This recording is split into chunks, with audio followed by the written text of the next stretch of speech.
And there it is, the Lego bucket excavator is complete. Now this is the biggest Lego Technic set ever, with over 3,000 pieces, and it's set number 42055. Now when I actually built this, I thought, yeah, this is going to be great, turn it on and let's go. But well, I made a little bit of a mistake. Well, I left the gear out here and I left a gear out in here. So that wasn't really much fun putting that back in. I did have a few extra pieces left over, but with most big Lego sets you tend to have extra pieces. There were of course pieces missing, which is a bit annoying. I was lucky I had a few extra pieces on hand, so I'm going to claim that through the Lego Bits and Pieces website and get those pieces back. Okay, so I guess you want to see how this whole thing works. Okay, so basically the operation, we have a control box at the top here and there's a control box down the bottom here. Now this one just controls this delivery platform. You can normally spin it around with this wheel here, but if you put it in lock mode, it's just going to stop it from moving around. So that's pretty much all that does. Nothing too flash. Now what we'll see here at the top is there's three different controls. If we want to actually just get the thing going, we'll just turn it on here at the power source and it will just run away like that.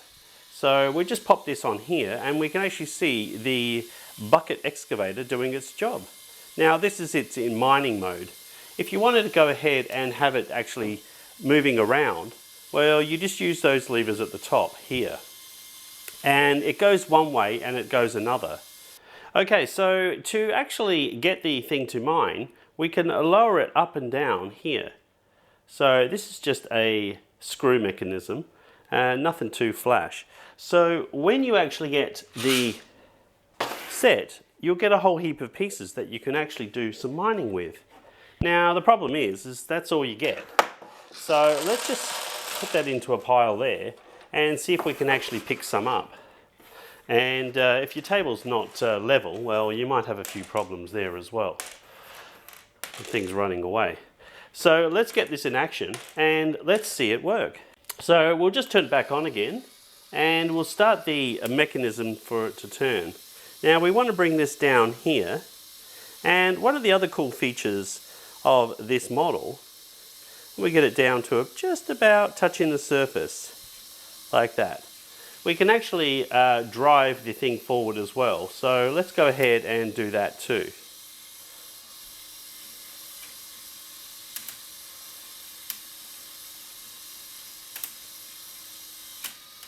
So we'll stop that and we'll just move him forward until we think we've got enough.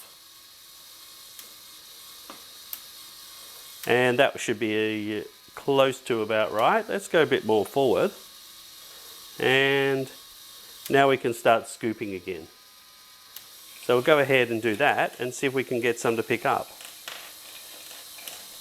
Now in this case we need to be a little bit lower and we need to be a little bit more forward. So let's go ahead and move him forward again a little bit more. Now as you see, this will work better when you actually have a lot of pieces. Now this many pieces is not enough, but as you can see, we are starting to pick up some of the pieces here. And they're going to go everywhere. So hopefully we just scoop some up here.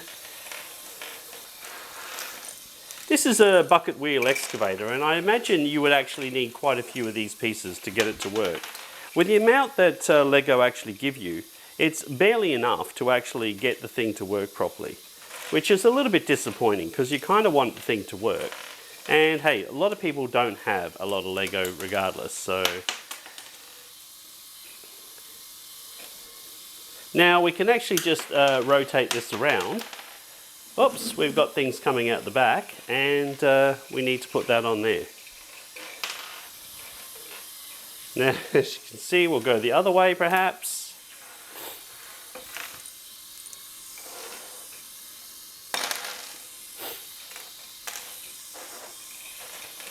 See if it scoops any up here.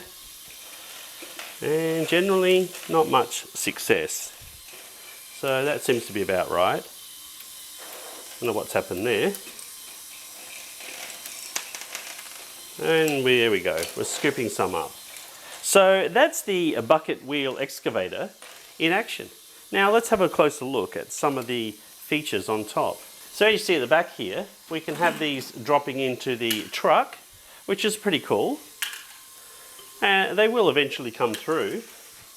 We'll just pop some more on the conveyor belt, just so we can actually see that in action.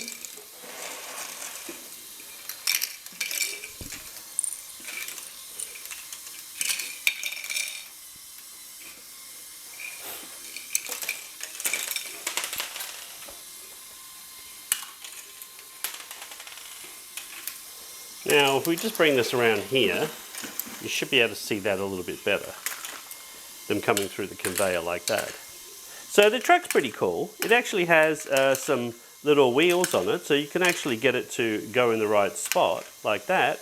And it also has a little dump feature on the side. So when he goes around here, we can actually use this feature and dump it out. Of course, that's just going to make a big mess, so that's not really very good at all. So that is the bucket wheel excavator. The reason why I went with this and not the processing plant was because, well, when I looked at the instructions for the processing plant, it just said open up packets 1 to 8 and get started, which meant I had to do a lot of sorting of pieces. So I thought, well, I'll go ahead and take advantage of the fact that I can just build this one slowly, and then I'll go ahead and build another one. And depending on how many likes I get will depend on if I do a time lapse or just build it over a period of time, because these do take a long time to make. So that's the bucket wheel excavator. Did you like this build? If so, leave a comment below. And please like and subscribe. And until next time, it's time to have a little bit of fun with this bucket wheel excavator. Bye for now.